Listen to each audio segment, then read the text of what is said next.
కామారెడ్డిలో నిన్న కురిసినటువంటి వర్షానికి వరద దాటికి ఎట్లేదన్న కూడా చాలా ఇళ్లలోకి వరద రావడంతో శుభ్రం చేసే క్రమంలో ఈ గోడని కొట్టడం జరిగింది. ఎవరైతే ఇక్కడ పల్లె దవాఖానా ఆ ప్రభుత్వ దవాఖానాకి సంబంధించి వినయ్ అని చెప్పేసి ప్రభుత్వ దవాఖానా డాక్టర్ ఈ గోడ కూలి దాని మీద పడి చనిపోవడం జరిగింది. అయితే ఇక్కడ మాజీ ఎమ్మెల్యేకి సంబంధించి తన తనయుడు గంప శశాంక్ కూడా రావడం జరిగింది. అయితే ఇక్కడ ఉన్నటువంటి పరిస్థితులు అంటే ఇక్కడ ఉన్నటువంటి స్థానికుల్ని అడిగి తెలుసుకునే ప్రయత్నం చేద్దాం. అసలు నిన్న ఏం జరిగింది అనేది. రైట్, చెప్పండి. అసలు నిన్న అంటే ఎంత పెద్ద ఎత్తున వరద వచ్చింది ఇక్కడ? ఇక్కడ చెరువు ఉన్నది, దేవుని చెరువు. అలుగు ఫుల్ వర్షం వచ్చి వర్షం నీళ్లు పట్టలేక ఇండ్లకు నీళ్ళు వచ్చినాయి. నీళ్లు రావడంతో ఇల్లు నిండిపోయింది. దానివల్ల గడపారతోటి కొట్టినా దంగలేదు. వెనక సైడ్ పోయి కొట్టి పడ్డది. ఆయన మీద గొడవ అట్లా అయింది. ఇల్లు మొత్తం నిండినాయి, ఇంట్లోకి కూడా నీళ్ళు వచ్చినాయి. ఈ ఒకటి బీసీ కాలనీ ఇళ్ళకు ప్రతి ఇళ్ళకు నీళ్లు వచ్చి మొత్తం నీళ్లు నిండి అవకతవకలు అయిపోయినాయి, జలమయమైపోయి అందరికి పబ్లిక్ అందరికి ఇబ్బంది భయంకరంగా అయిపోయింది. దానివల్ల గోడ కొడదామన్న ఉద్దేశంతో ట్రై చేసారు ఇద్దరు ముగ్గురు, కానీ ఇక ఇద్దరు తప్పించుకున్నారు. ఇది మొత్తం నిండింది. గోడ కూలగొట్టాలని ప్రయత్నించారు ఇద్దరు తప్పించుకుని ఉన్నారు. ఈయన ఇక తప్పించుకోలేక ఇక గోడ పడి చనిపోవడం జరిగింది. అంటే ఎవరైనా వచ్చి రాసాలంటే ప్రభుత్వ అధికారులకి సంబంధించి ఎవరైనా రావడం జరిగిందా? ఇప్పటికి కూడా ప్రభుత్వ అధికారి ఎవరు రాలేరు. పోలీసు బందోబస్తు కూడా రాత్రి 7 గంటలకు వచ్చి పంచాంగం రాసుకొని పోయిర్రు. పొద్దుటి నుంచి కూడా ఒక్కళ్ళు కూడా 7 గంటల దాకా ఒక్క పోలీసు రాలేరు, ఒక అధికారి రాలేరు, ఒక నాయకుడు రాయలేరు. ఏళ్ళు కూడా ఇక్కడికి రాలేరు, స్పందించలేరు. వాళ్ళ అన్న కూడా లేకుండే తిరుపతి పోయి వచ్చిండు. అదే చేసేది తప్ప అసలు వాళ్ళకి ఇప్పుడు అందరు దిగుతుంది తప్ప వచ్చినప్పటి నుంచి నిన్న 7 గంటల దాకా ఎవ్వరు కూడా ఒక పురుగు రాలేరు. ఇక్కడ దవాఖానా హాస్పిటల్ ఉంది, అవి కూడా ఊల కొడితే అప్పుడు నీళ్లు తక్కువైనాయి. అప్పుడు ఇలా తక్కువై నడిపించింది. అంటే ఈ గోడ కూలగొట్టిన తర్వాత వాటర్ అంతా అట్టుపోయి అప్పుడు వర్షం దాటి ఇక్కడ తగ్గింది.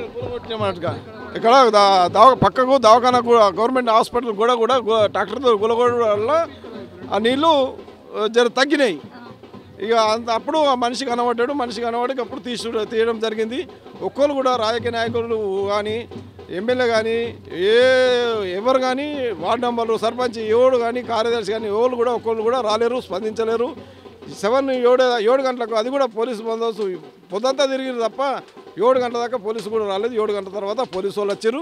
అప్పుడు పంచనామా రాసుకొని పంపిరు అని చెప్పారు అంతే.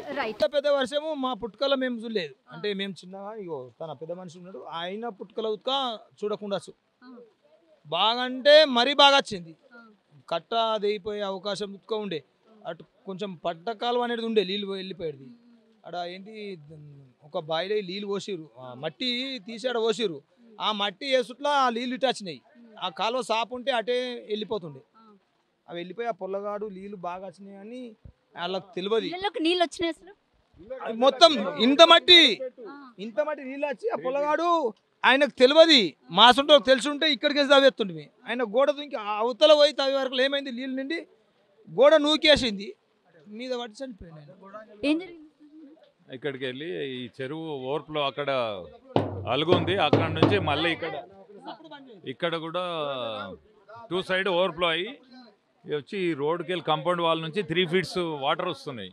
వాటర్ వచ్చిన తర్వాత ఆయన పైకి ఎక్కి అది వాటర్ నిండుతున్నాయి ఇంట్లో అని తవ్వడానికి అక్కడ సైడ్ పోయి బ్యాక్ సైడ్ పోయినట్టున్నాడు. పోయి అక్కడ తవ్వే వరకు ఈ వాటర్ ప్రెషర్కు మొత్తం వాల్ అడ్డుపడిపోయింది. విపరీతమైన వర్షం వచ్చింది ఇక్కడ మొత్తం భయంకరంగా. ఆ ఫ్లోయింగ్ సైడే బయటకు వెళ్ళిపోయి గోడ అడ్డపడిపోయింది, ఆయన మీద పడిపోయింది. అది అట్లా అయిపోయి ఏ టైం చనిపోయాడు? మార్నింగ్ 9:30 అట్లా.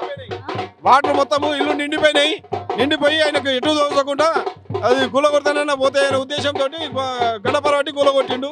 అట్లా కూడా దిగకపోయే వరకే వెనక సైడ్ పోయి అది మొత్తం కూలగొట్టి అది స్పందించుకునే వరకే నీళ్ళు ఉండేవి కాబట్టి అవి తట్టుకోలేక ఈ మనిషిని కూడా అటే నూకేసింది, గోడ మీద పడ్డాయి అంతే. ఇప్పటి వరకు కామారెడ్డిలో జరిగినటువంటి వరద ఉధృతి ఏదైతే ఉందో ఇప్పటి వరకు కూడా ఒక్క ప్రాణ నష్టం జరగలేదు అని చెప్పేసి పెద్ద ఎత్తున ప్రచారం జరిగింది. బట్ ఎట్లేదన్నా కూడా రాజంపేట్ గ్రామానికి చెందినటువంటి ప్రభుత్వ బస్తీ దవాఖానా డాక్టర్ ఇక్కడ వరద దాటికి మృత్యువాత పడడం జరిగింది. ఆయన నిన్న అంటే వాళ్ళ ఇంట్లోకి వచ్చినటువంటి వరద ఏదైతే ఉందో అంటే మొత్తం ఇక్కడ ఉన్నటువంటి దగ్గరలో ఉన్న చెరువుని ఏదైతే ఆ చెరువు అంతా కూడా ఇక్కడ ముంచెత్తడంతో ఇంట్లోకి వర్షం రావడంతో గోడ కూలుగొట్టి ఆ వరదనట్టు పంపించే క్రమంలో ఆ గోడ కూలి తన అక్కడికక్కడే చనిపోవడం జరిగింది. ఇప్పటి వరకు కూడా ఎలాంటి సహాయక చర్యలు ఈ కుటుంబానికి అయితే అందలేదు. అలాగే ప్రభుత్వానికి సంబంధించి ఒక అధికారి కానివ్వండి లేకపోతే ఒక పోలీస్ ఆఫీసర్ కానివ్వండి ఎట్లయినా ఈ ఇంటికి వచ్చి వాళ్ళ కుటుంబాన్ని కూడా పరామర్శించినట్టు అంశం కూడా కనిపించలేదు.